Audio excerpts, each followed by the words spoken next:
This is the gentleman from Texas, Representative Crenshaw. You're recognized for 5 minutes, please. Thank you, Mr. Chairman. Thank you all for being here. Look, I think the clean drinking water and making sure that lead is not infused with that drinking water is certainly something we can agree on.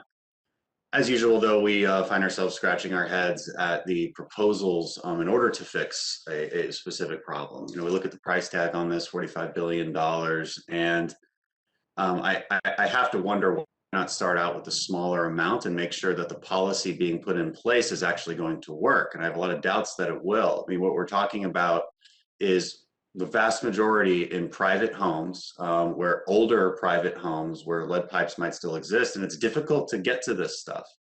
And I'm not so sure that the incentives being created here will work. I don't think there's a lot of guardrails in place. So the first question for Ms. Mclain is, how do we know where all the lead lines are in America? How do we know which ones to replace? Thank you for the question.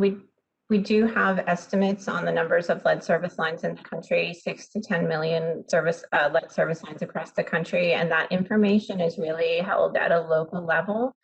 So different communities have different levels of understanding of the lead service lines that they might have in their system.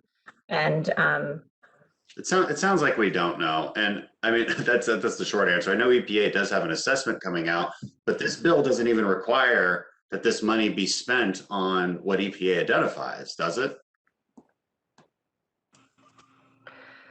Thank you for the question. The water systems that have information on lead service lines in their systems, and EPA works to provide guidance to systems. That would be news to a lot of local authorities who we've been speaking to about this bill. It's extremely difficult to know where these lead pipes are. You have to.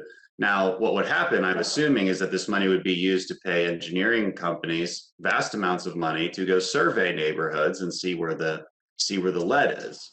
I would assume that would be the case. But here's a problem when we're talking about guardrails. Is there anything in this bill that would stop limitless and endless surveys and wasting all that money? There are a number of systems that have unknown service lines, and there's guidance that the EPA can provide, that states can provide, to help those systems find those lead service lines and understand where they're most likely and that wasn't my question. To live with them. That wasn't my question at all. The question is, how do you stop endless surveys and wasting this money? The other thing about this bill is, you know, how do we prioritize? Are any Americans being left out of this? How do we prioritize where we look and how lead service line replacement actually gets sought out? How does this bill do that? We're happy to provide technical assistance to your office on the specific details of the legislation being considered. Why don't you do it right now? Do you not know what's in the legislation? Do you not know how this bill prioritizes it?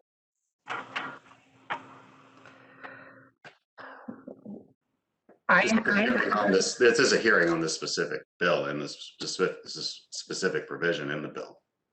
Mm-hmm. Yes, I have come prepared to talk about the provisions in the bill, but not at a very, very specific level of detail in consideration.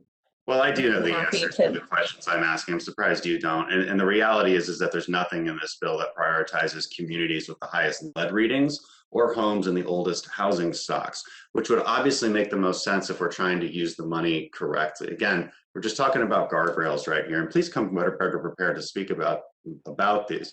The other issue I see in this is flexibility. So is there anything in this bill that would allow some flexibility? For instance, you have old homes that aren't going to be around much longer. This is the most likely place where you might have lead in the home.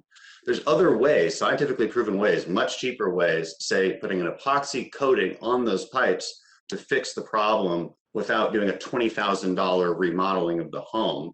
Does this bill allow for that kind of flexibility?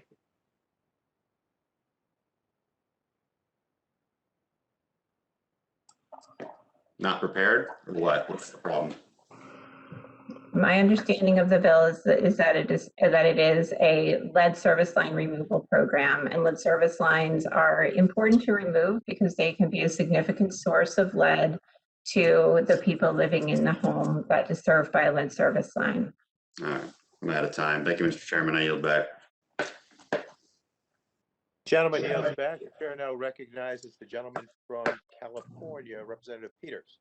You're recognized for 5 minutes, please. Hey, Dr. Mclain, this former